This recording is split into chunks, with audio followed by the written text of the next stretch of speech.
Welcome back ជាមួយនឹងវីដេអូថ្មីរបស់ខ្ញុំទៀតដែលខ្ញុំបានទៅវត្តនិក្រូតវ័នគល់តឹងកាលពីម្សិលមិញជាថ្ងៃសិល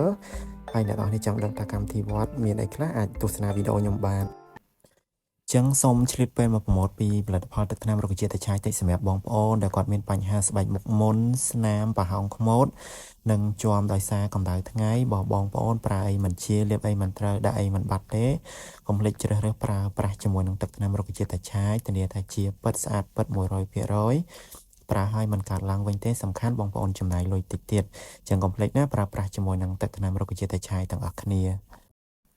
បន្ទាប់ពីខ្ញុំបានទៅដល់វត្តហើយគឺពួកខ្ញុំបានទិញផ្កាហើយពួកខ្ញុំក៏ដើរទៅដំបងហ្នឹងគឺពួកខ្ញុំដើរទៅស្រះត្រីដោយសារខ្ញុំនៅសល់ចំណីត្រីមួយថងរៀងធំដែរចឹងគោលបំណងទៅហ្នឹងក៏ចង់ឲ្យចំណីត្រីហ្នឹងដើម្បីជាទានដល់សត្វដែរអ្នកទាំងអស់គ្នាចឹងក៏បាននាំគ្នាបាចចំណីត្រីឲ្យត្រីច្រើនថ្ងៃបុណ្យចេះអត់សូវមានមនុស្សបាចលោកឡំច្រើនទេអញ្ចឹងយើងបាចទៅត្រីវាបានស៊ីចំណីហើយវាអត់មានពុលទឹកពុលអីហ្នឹងណា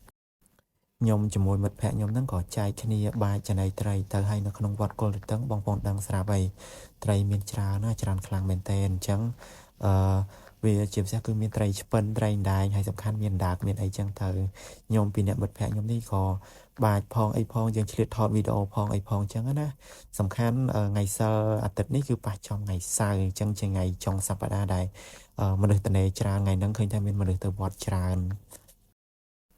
បន្ទាប់ពីពួកខ្ញុំបានបាចចំណីត្រីហើយពួកខ្ញុំក៏ឆ្លៀតដើរទៅកាន់សាលារាជទ្រព្យដើម្បីថ្វាយអង្គមព្រះហើយដើម្បីថ្វាយផ្កាព្រះពុទ្ធរូបនៅក្នុងសាលារាជទ្រព្យនេះផងដែលសាលានេះគឺទៅតែកសាងហើយក្រោយគេទេនៅក្នុងវត្តគល់តឹងហើយសាលានេះគឺស្អាតល្អឥតខ្ចោះក្បូរក្បាច់រចនាបែបខ្មែរ 100% ហើយសំខាន់សាលានេះគឺថាធំខ្លាំងមែនទែនអ្នកទាំងអស់គ្នាណាអញ្ចឹងអ្នកទាំងអស់គ្នាអាចមើលទស្សនវិជ្ជានៅក្នុងសាលារាជទ្រព្យបានហើយនេះខ្ញុំបានដើរទៅថ្វាយផ្កាព្រះពុទ្ធរូបណាអញ្ចឹងខ្ញុំបានថ្វាយផ្កាហើយថ្វាយអង្គមព្រះអង្គអីហើយទៅខ្ញុំចុះមកខាងក្រោមវិញភាគច្រើនអ្នកដែលទៅអត់ចោលសាលារាជទ្រព្យទេបន្ទាប់ពីខ្ញុំបានថ្វាយផ្កានៅសាលារាជទ្រព្យហើយខ្ញុំបានដើរសម្ដៅមកគល់ពោធិព្រឹកវិញដើម្បីថ្វាយអង្គមព្រះនៅគល់ពោធិព្រឹកហើយដើម្បីនឹងថ្វាយផ្កាដូចគ្នាផងដែរអ្នកទាំងអស់គ្នាហើយនៅគល់ពោធិព្រឹកនេះរៀងរាល់ថ្ងៃសិលឬក៏ថ្ងៃបុណ្យធំនៅវត្តគល់តឹងគឺមានការបូជានៅប្រទីបបូជានៅប្រទីបហ្នឹងគឺយើងអាចបូជាជាប្រេងឆាឬក៏ខ្លាញ់ដើម្បីយប់ឡើងទៅយើងអុជបំភ្លឺហ្នឹងហើយគេហៅថាជាប្រទីបណាអញ្ចឹងនៅជុំវិញគល់ពោធិព្រឹកគឺតែងតែមានការបូជាប្រទីបហើយខ្ញុំក៏បានថ្វាយអង្គមព្រះហើយក៏ខ្ញុំបានឡើងទៅថ្វាយផ្កានៅព្រះពុទ្ធរូបដែលនៅគល់ព្រះពោធិព្រឹកហើយនេះជាទស្សនវិជ្ជាដែលអ៊ំពុំមីងបងប្អូនដែលគាត់មកវត្តគល់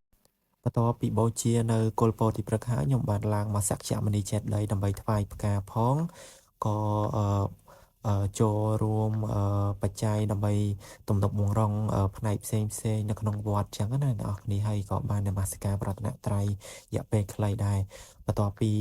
បូជាហើយខ្ញុំក៏ចុះមកខាងក្រោមវិញដើម្បីរងចាំកម្មវិធីចាប់ផ្ដើមអញ្ចឹងនៅវត្តគល់តឹងនារាល់ថ្ងៃសិលឬកម្មវិធីធំនៅជុំវិញសក្យមុនីចេតិយគឺមានកម្មវិធីជាច្រើនអញ្ចឹងពេលដែលប្រសង់នឹងឧបាសកឧបាសិកាមកជុំគ្នាអស់ហើយព្រះសង្ឃក៏ចាប់ផ្ដើមកម្មវិធីគឺនមស្ការប្រតនត្រ័យបន្ទាប់មកយើងមានការសមាទានសិលនិងការសមាធិជាដើមអ្នកទាំងអស់គ្នាណាបន្ទាប់ពីកម្មវិធីចប់សពគ្រប់អស់ហើយគឺយើងបូជាថ្វាយផ្កាបន្ទាប់ពីបូជាថ្វាយផ្កាហើយគឺមានការដង្ហែបទសិនជុំវិញសក្យមុនីចេតិយដែលនំកល់ព្រះសារីរិកធាតុព្រះសម្មាសម្ពុទ្ធនឹង3ជុំបន្ទាប់ពីការដង្ហែបដិសិននៅជុំវិញសក្យមុនីចេតិយ3ជុំហើយយើងក៏មានការផ្សាយមេត្តាធម៌និងឧទ្ទិសបុណ្យកុសលជូនដល់ញាតិកាទាំងប៉ុនសណ្ដាននិងសពសត្វផងទាំងពួងអញ្ចឹងវីដេអូខ្ញុំមានតែប៉ុណ្្នឹងឯង